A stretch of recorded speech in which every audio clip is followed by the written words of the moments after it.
What's up, guys, and welcome back to the channel where we learn, do, and talk about photography until we are sick of it. Today I'm coming to you from the studio, so yeah, this is usually where I would apologize up front. We've got another studio video coming, but today we're going to do a product photo in the photo box, and I'm excited about it because this is not a shoot for a client. This is a personal shoot for my portfolio to serve a very specific purpose on my website, and I'll show you that in just a second. But I'm also excited about the product because I mean, it's a bar of soap. I selected it for the color, and I'll explain that shortly, but it's also been sitting in my office for a couple days, and now my whole office smells fantastic. It usually just smells like me. So let's get into some wet and fragrant product photography.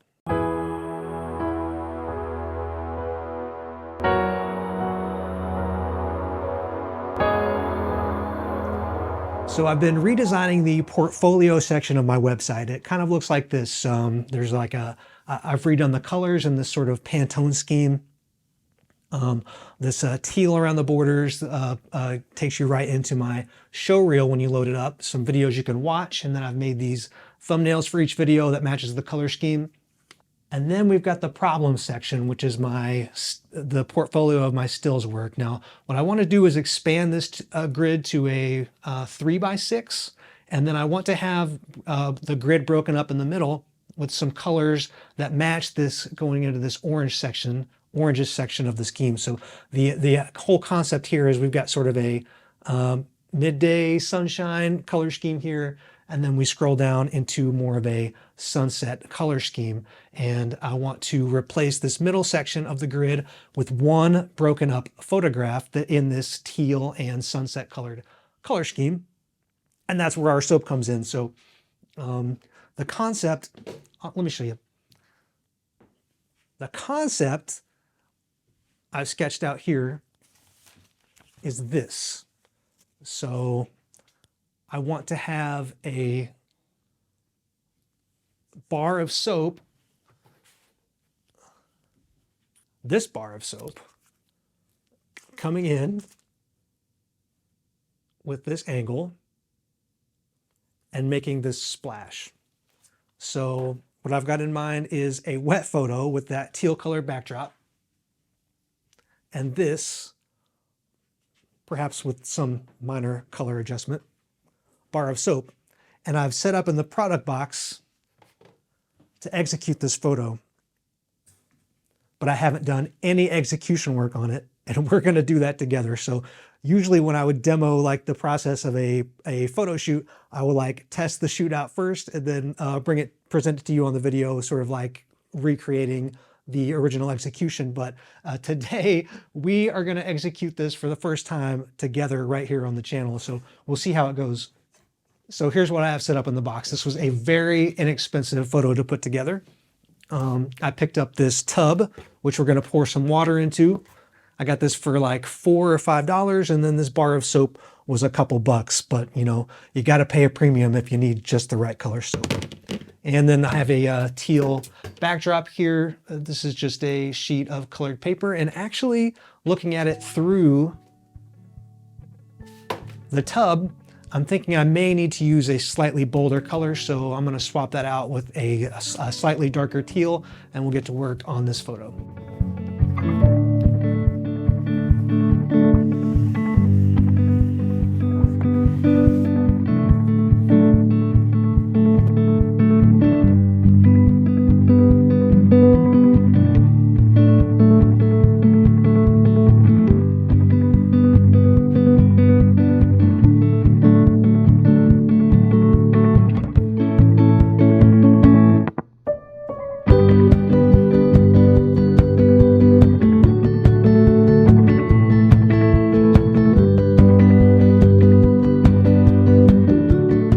Got everything set up here and ready to shoot. The composition went pretty quickly, which makes me worry, well, what's gonna go wrong?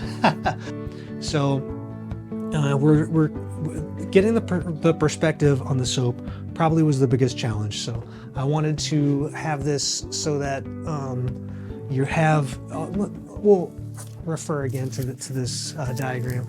I wanted to get this sort of angle on it so that you have a good view of both the profile and also of the top. So I was worried this might be a tricky perspective to achieve, and it was somewhat challenging, but I think I've got it set up here about the way I want. So I want the soap to slide across a thin sheen of water and rest in a position about like this, where you have that perspective on it. So almost like a drifting race car, right? I want it to come in here, rest like this, and create a splash on the backside. I don't know, it's probably going to take severals of takes to get that, close to approximately what I want.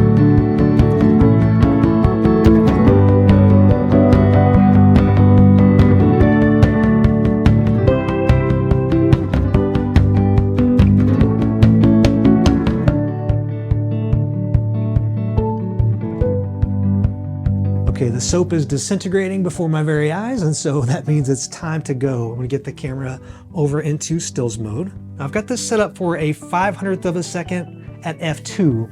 So that is the fastest shutter speed just about that I could get with these lights, which are, right, maybe 20, 25, maybe 30 watts of light. And that means that I'm having to work at f2, so I've got a very unforgiving depth of field as an additional challenge.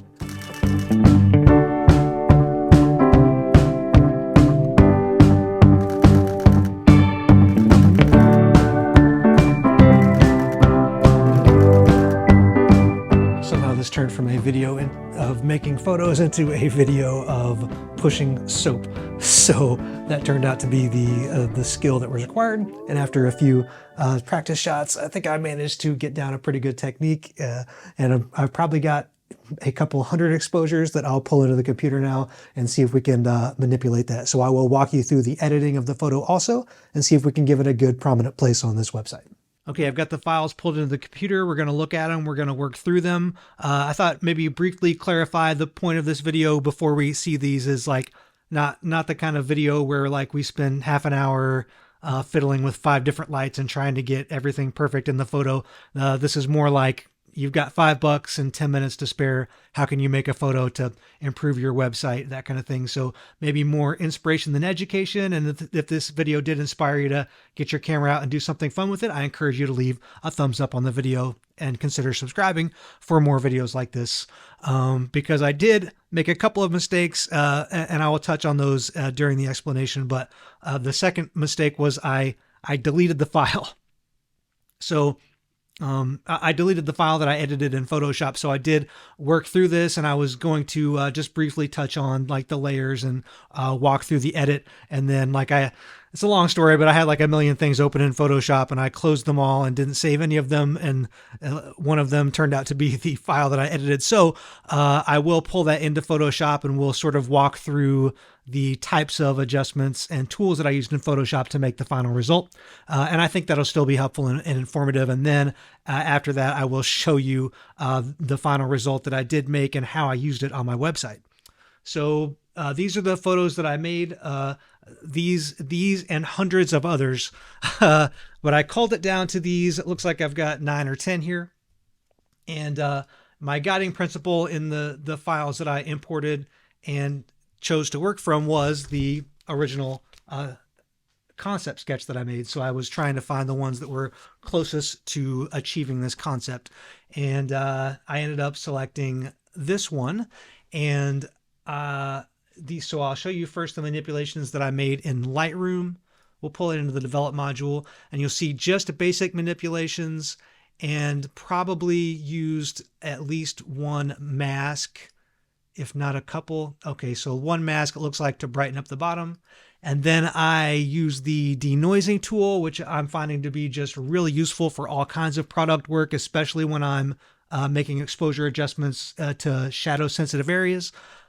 So I made a denoised version, and you can see that there are some further manipulations to that and maybe even a couple of masks. So I made a separate mask for these are automatic subject selection masks that I made for the soap and for the background. And then the main manipulation here that I did was to get the blue in the water the correct color. And this is when I realized my second mistake was that I shot this whole series in compressed RAW. which is normally not a problem. I had my camera set in compressed RAW to shoot my nephew's 6th birthday party. So what I'm saying is this is his fault and he's on notice. Then I forgot to switch my camera back. And as soon as you pull these files into the editor and start to make color manipulations, you realize this is the exact situation where you want that full gamut of rich 14-bit color depth to make those color manipulations. And I didn't have it, and I was struggling to get the color right on the soap. And that was the point at which I decided to bring the file into Photoshop because it's got a more complete complement of tools for manipulating colors. There was a series of color tools that I worked through, but I also went in and made a selection here around the logo because I didn't want this to look like an ad for Caress brand soap. I'm sure it's a fine soap, but that wasn't the point of this photo. And then I used the clone stamp tool to go in and take out the Caress logo, right? So you can see how this is a pretty simple and easy manipulation. And then I went and used the type tool and I put my own logo on it, which just said, I think it said gorgeous. So I made this gorgeous soap. Maybe gorgeous is the word that I want the viewer to have in mind when they're looking at the photos on my portfolio. And then I think I rasterized this layer, this typeface, and did some manipulations to make it fit in more with the shape of the soap. So I probably used the warp transform tool.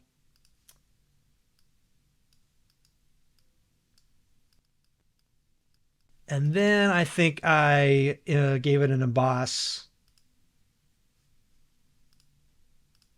and lowered the opacity so that it kind of blends in. I probably also changed the blending mode to something like screen. You can see when we look at the photo that I used on my website, you can see a higher quality, more thoughtful implementation of this, but this is the general technique. And when it came to adjusting the colors, there are several very good color adjustment tools in Photoshop. So I might start with a broad adjustment, such as in the hue saturation tab, changing the hue of the entire soap. So I was going for a more orangish color. Let me do a subject selection there.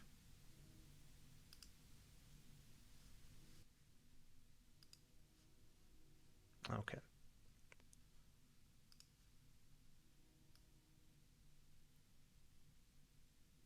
So you can see the problem already is where the adjustment is applying to this part, but not to this part, right? So another helpful tool to use is to make a selection based on the color range. So if I can go to select and color range, and here where there are these more pinkish and less orangish colors, I can make a selection there and adjust the fuzziness so that it's only affecting that area.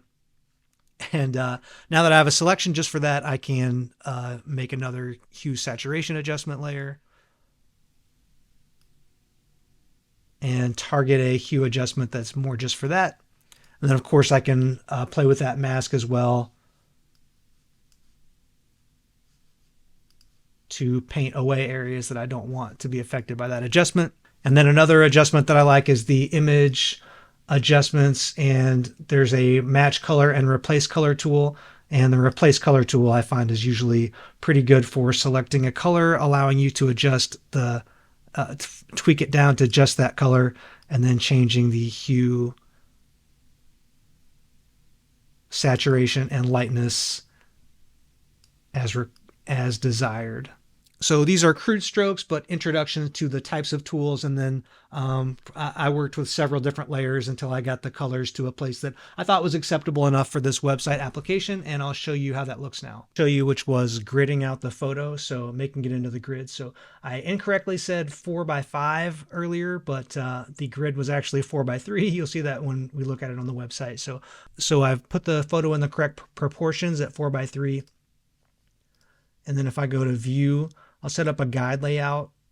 So I'll go to new guide layout and set up a grid that is let me put this dialog box up here, 4 columns and 3 rows with no margins and no gutters. And then it's very easy to make a rectangular selection of each grid. I can go to crop that, export that crop, file, export. You know how to export from Photoshop, and then undo the crop. And then with the create selection up here in these 4 boxes, you can use to choose how you manipulate the selection tool. Make sure it's selected to the create selection, and then I can just drag that selection over to the next grid, crop that, and then just repeat this process times 12 grids. That's how I made the grids, and I'll show you the grids right now on the website. So this is my new website. You've seen this stuff. I introduced this to you, and then you come down to this gorgeous soap picture that is serving a much better, I'll put up a before and after here, but I think this is serving a much better function than the previous grid, which was just a bunch of random photos. And of course you can still scroll through and see, right, the remainder of the stills portfolio, but this one is sort of working with the color scheme of the site, right? And so I think that that's a cool way of like showing off that I'm the kind of photographer that's willing to put in that extra effort. And I think it's a great addition to the site. So hopefully you guys enjoyed that demonstration. If you did, again, you're more than welcome, and I won't stop you from leaving a thumbs up on the video. I won't say a word about it if you want to try it. Try it right now. Also, I'm open for subscriptions. They're 100% for free, and you can tune in for photo activities like this. Next week, we're going to get out in the landscape again to do firefly photography. So that's one of my favorite summer activities. We'll be back in Photoshop again also to show you some techniques to develop firefly photos. And until I see you then, you guys keep an eye out and a foot forward. And thanks for watching. Bye.